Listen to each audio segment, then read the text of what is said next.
Donnie and Dolly. The team is supported by ableauctions.ca. Closing your business? We can help.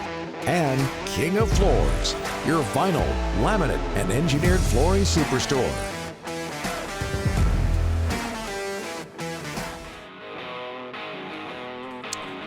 It is Thursday. Donnie and Dolly, the team on check. Time for one of our two guests of the day. We had Cole Lind on earlier. Cole Lind of the Seattle Kraken. We're now joined by, as always on a Thursday, NHL Insider, part of the Bob McCowan podcast, John Shannon. John, thanks for doing this, sir. How are you? Doing great, boys. I guess the craziness has started, huh? Yep. It has. Speaking of which, for people just tuning in, it looks like the Bruins, it's being reported, the Bruins and Taylor Hall have come to terms on a deal. Again, nothing official yet, but 4 years, $6 million per, John. Does that make sense for both sides? That sounds about right. Should be no surprise. It's interesting that $6 million figure was the amount of money Taylor was making when he was an Edmonton Oiler. And before he got to New Jersey. So it seems to have leveled off. And, let's face it, Hall played very well down the stretch for the Bruins and wasn't as good in the playoffs, but certainly there's some chemistry there. Do you understand why Carolina would get rid of their young goaltender, their Calder Trophy candidate, Nedeljkovic? Money. Yeah. Pure and simple money. Tom Dundon has a system. Tom Dundon and Don Waddell, their analytics guy, their numbers guy, a guy named Eric Tolsky, have a system. Mm-hmm. And they didn't even want to go to arbitration with Nedeljkovic because the fear of how much it would cost them. This way, they get a goaltender that they can sign for a reasonable price in Jonathan Bernier in return, and try to work a deal out with either James Reimer or Peter Mrazek. The Kraken, last night, they revealed their roster, and I think a lot of people, well, I guess you could say Mark Giordano is a big name, but a lot of people thinking Tarasenko, certainly thinking Carey Price. What were your overall thoughts on the roster that Ron Francis, at least the one that was revealed yesterday? Well, I what they obviously did was, from the blueprint in Vegas, is they really focused on the blue line and made sure that they had a strong defensive core. The question becomes, Donnie, is did they really have to spend the money on Larson and Oleksiak, because they were going to get a quality blue line anyway.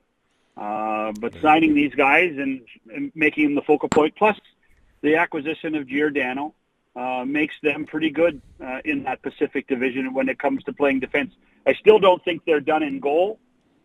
The goaltending, for me, they set the minimum number, 3 goalies, is underwhelming. I fully suspect that they might even have a starting goalie other than Dreger by October the 12th when they start in Vegas. But I think that that's the one place where they're going to improve. They don't have very much goal scoring. Fans in Vancouver can identify with that, but I'm not sure that there's going to be right now, unless Ron makes a splash in free agency or at the draft, that he's going to need to try to improve his goal scoring. Did you have a problem, and we're in this business, so it's fun for us and makes for quality shows, I would think. But did you have a problem with all the, and we go back a bit, John, do you have a problem with all the list leaking yesterday? Took some of the suspense out of it. It did it ever. Mm-hmm. And give credit to the guys who did it. Yep. Frank Saravelli did an outstanding job. Pierre LeBrun did an outstanding job. Elliott did a really good job. They got the names, the 30 names, how they got the names, whether it was from a leak at the league, a leak at the Players Association, or the agents, or the teams. The good news for me, Donnie, is I don't think we're going to have to worry about this type of thing for a long, long time. I don't think we're going to, you and I will not be working, I don't think, when the next expansion draft occurs. And so from that perspective, it's shrug your shoulders and try to remember to try to fix it the next time. John, Zach Hyman is going to he's going to hit it, strike it pretty rich here in the next 24 to 48 hours. They're talking about 7 to 8 years in Edmonton, 5 to 5.5 million. The Canucks checked in, but they just couldn't do the term. If you can't do that term for Pettersson and Hughes, you can't do it for Zach Hyman. But just talk about Hyman, and he has set himself up nicely for the rest of his life here, John. Oh, he sure has, and he's got a reserved position on the left side with Connor McDavid, which should help him and should help McDavid too. The Oilers had targeted Zach Hyman from the moment their playoff disaster ended, knowing that they had to find somebody to fill that position. I think they also knew that there was some disappointment in the Hyman camp that the Maple Leafs had not come to the fore during the season with a credible offer. And then when the Maple Leafs did think about talking to Zach, they weren't prepared to go. They weren't even prepared. I don't think they were prepared to go to even 4 years, Donnie. And I think their number, and we talked about it on the show a couple of weeks ago, their max number was about 4.25. Let's remember, and this is where the parallel in Edmonton makes some sense, is he's the same age as Ryan Nugent-Hopkins. They view that he will give the value of Ryan Nugent-Hopkins. Nugent-Hopkins got 5.1 times 8 years, and I fully suspect that we're going to see Hyman get a similar style number, whether it's the 7 years or the 8 years. John, fully expect the Canucks this weekend at the draft to try and trade Braden Holtby. They're going to try and do that. The agent has now been kind of given permission to help facilitate that. Also, Schmidt, his name is out there. Could there be some fireworks here in the next week for the Canucks?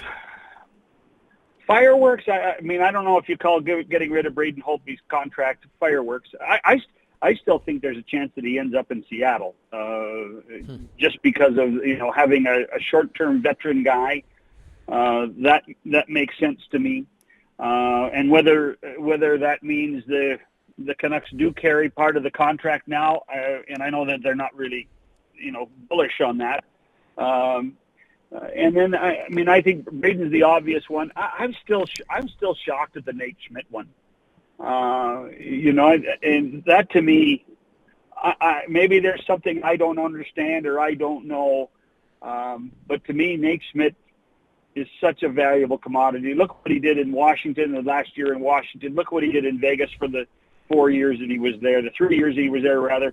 I just think he's too good. I wouldn't be getting rid of him unless there's an underlying story that we really don't know. Yeah, it's just strange to me, John, because I don't know how Nate or the Canucks, how they can judge each other after such a strange season, right? Exactly. And I think he will come. I think he will be better for this team now. And I just think from that perspective, it just does not make any sense. And whether it's just cutting money, trying to get rid of money, that might be the only logical decision. But to me, I've been a Nate Schmidt fan for a long time. Nate Schmidt would play on my team if I was a manager. John, you worked in television for a long, long time. Getting back to the Seattle Kraken, what did you think of last night's ESPN broadcast? It was okay. Yeah. It was okay. Half of the problem, obviously, as we talked about, is we knew all the names long before. And so from that perspective, it was difficult to take. Hockey fans wanted hockey. And when you try to get into comedy, if you're really good at comedy, you're not doing NHL productions. You're in Vegas or you're in Los Angeles. Yeah. And when you try to do comedy, it is really hard. And I think that's the kind of thing that just doesn't make it work. I don't know how you do it better. They tried to do things to highlight what a great city Seattle was. I would have preferred to see hockey people doing a hockey show, I guess is my answer. Yeah, I agree. I think it could have been shorter. You could have come up with something a little bit better. I know that, John. One more thing, You're from Oliver, and I think we talked about this before, but I'm sure your thoughts are with that community and the surrounding area as well right now, John, with the wildfire situation. You know, I get up every morning, or, you know, being 3 hours ahead, I get up every morning. The first thing I do on Twitter, it used to be to check what Rick was tweeting out, but now it's to check how my hometown of Oliver is doing, how the people of Vesuvius are doing. You know, we were, when I grew up there, we were under an evacuation order once in my young time. I still remember it was about a 25,000 acre fire that ended up being a quarter mile from the house. It is not a fun time. It is a scary time.